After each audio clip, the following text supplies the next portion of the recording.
너희가 내 규례와 계명을 준행하면 내가 너희에게 철따라 비를 주리니 땅은 그 산물을 내고 밭의 나무는 열매를 맺으리라. 너희의 타작은 포도 딸 때까지 미치며 너희의 포도 따는 것은 파종할 때까지 미치리니 너희가 음식을 배불리 먹고 너희의 땅에 안전하게 거주하리라. 내가 그 땅에 평화를 줄 것인즉 너희가 누울 때 너희를 두렵게 할 자가 없을 것이며 내가 사나운 짐승을 그 땅에서 제할 것이요 칼이 너희의 땅에 두루 행하지 아니할 것이며 너희의 원수들을 쫓으리니 그들이 너희 앞에서 칼에 엎드러질 것이라. 그러나 너희가 내게 청종하지 아니하여 이 모든 명령을 준행하지 아니하며 내 규례를 멸시하며 마음에 내 법도를 싫어하여 내 모든 계명을 준행하지 아니하며 내 언약을 배반할진대 내가 이같이 너희에게 행하리니 곧 내가 너희에게 놀라운 재앙을 내려 폐병과 열병으로 눈이 어둡고 생명이 쇠약하게 할 것이요 너희가 파종한 것은 헛되리니 너희의 대적이 그것을 먹을 것임이며 내가 너희를 치리니 너희가 너희의 대적에게 패할 것이요 너희를 미워하는 자가 너희를 다스릴 것이며 너희는 쫓는 자가 없어도 도망하리라. 아멘. 하나님께서는 이스라엘 자손들에게 율법을 선포하시면서 영원히 변치 않는 약속을 하셨습니다. 그것은 이스라엘 자손이 하나님께서 주신 율법을 잘 순종하면 그들에게 축복으로 갚아주시려는 약속입니다. 그 축복을 좀 더 구체적으로 표현한 것이 앞선 본문 말씀입니다. 첫째는 소득의 풍요로운 축복을 약속하셨습니다. 하나님께서 율법을 순종하는 자에게 가장 먼저 축복하신 것은 육체를 위한 삶의 기본적 소득이 풍요로우리라는 약속입니다.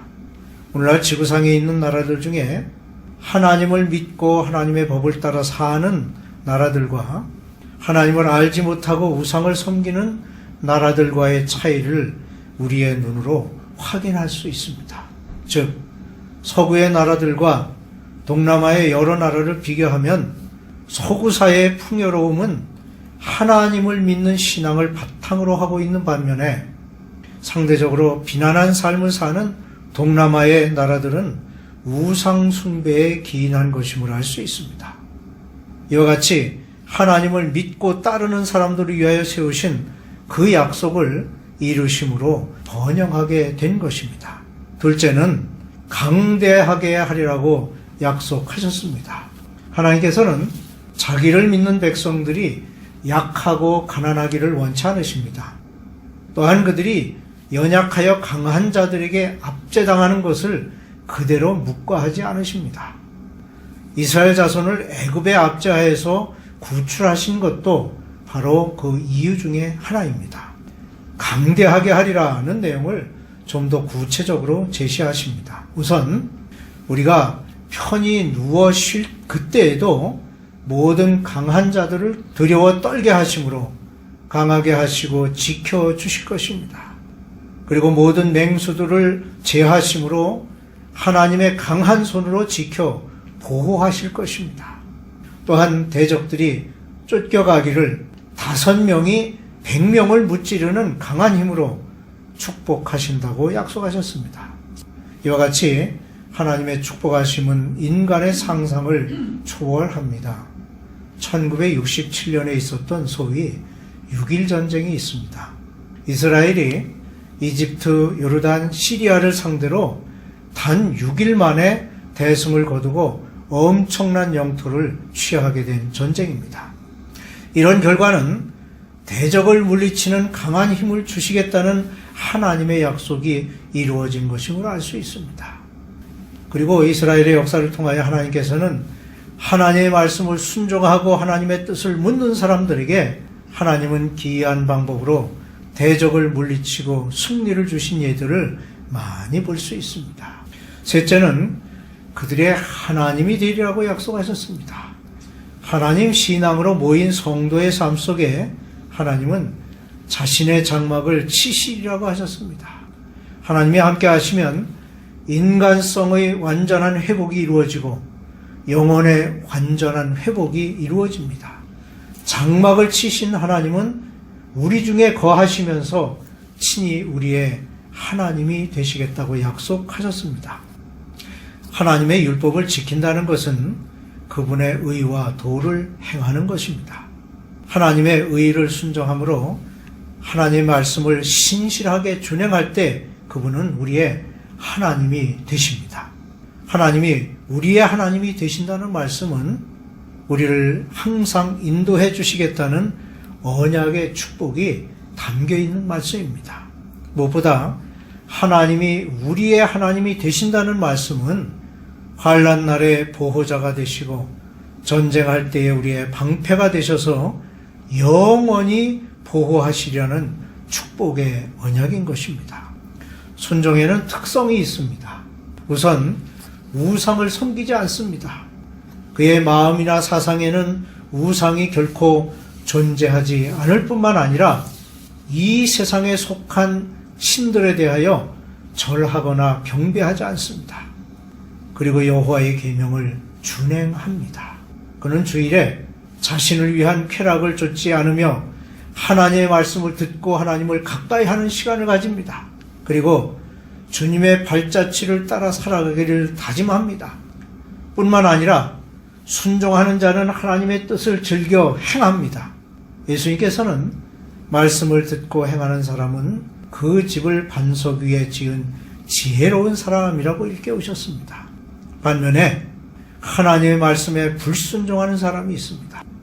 하나님께서는 율법을 지키지 않고 자신의 욕구에 사로잡혀 율법을 거역하는 자들을 결코 간과하지 않으시고 그들의 죄에 상응하는 징벌을 내리시겠다고 분명히 말씀하셨습니다.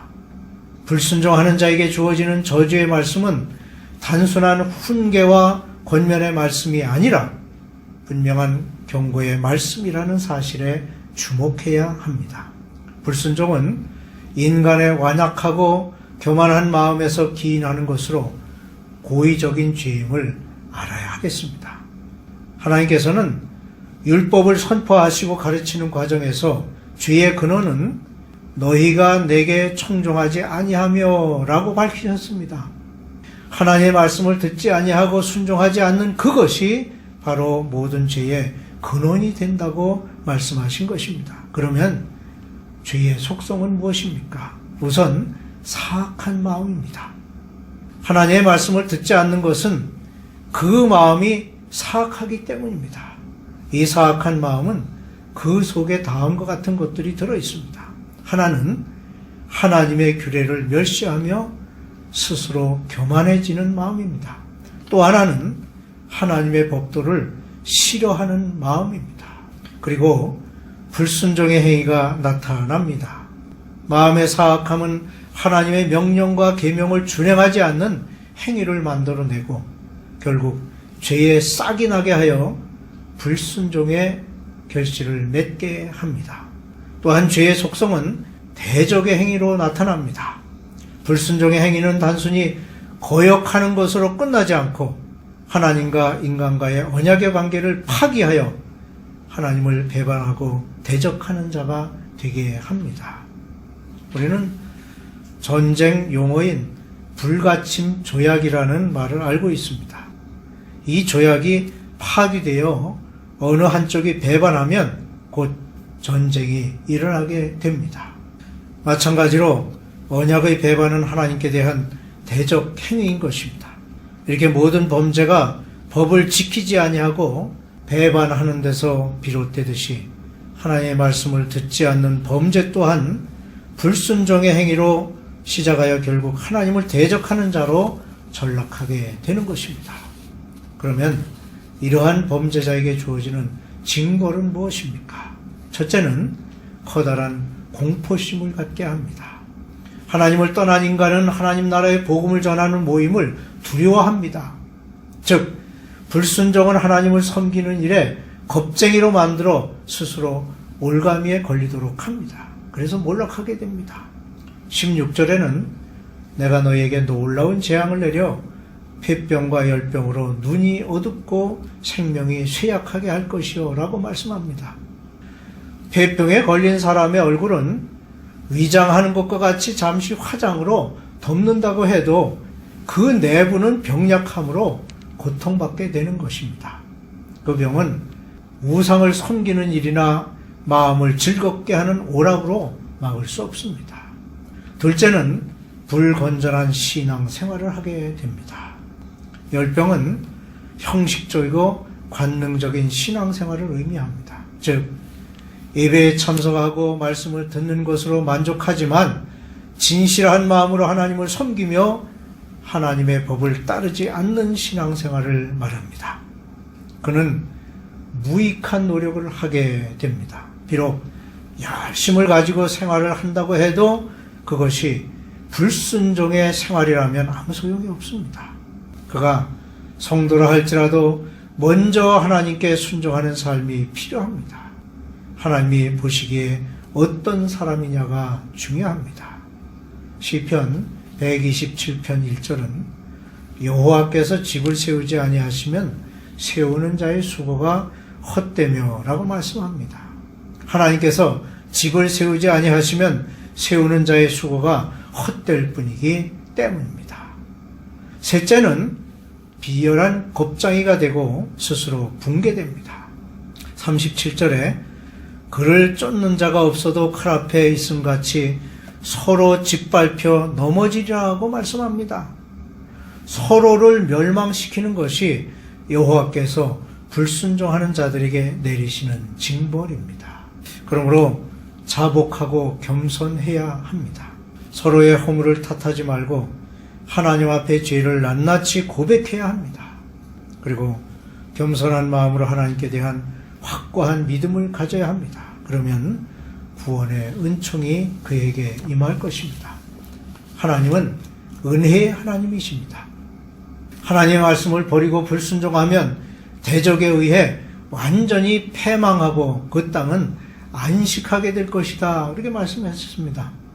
실제로 이스라엘은 아수르와 바벨론에 의해 완전히 멸망당하게 되고 그 땅은 70년 동안 사람이 살지 않는 땅으로 남아있게 되었습니다.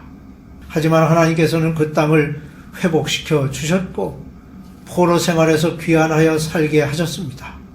비록 그 땅이 황무하게 되었지만 그 땅이 안식을 누리게 되어 회복된 땅에서 백성들이 살게 된 것입니다. 이것이 바로 하나님의 은혜입니다. 순종과 불순종은 그 마음의 자세를 어떻게 가지느냐의 차이이지만 그 결과는 축복과 징벌이라는 전혀 다른 것으로 주어집니다. 하나님의 은혜는 항상 주어져 있습니다. 그 은혜를 믿고 순종함으로 약속하신 풍성함과 보호를 받는 성도의 삶이 되시기를 주님의 이름으로 축원합니다.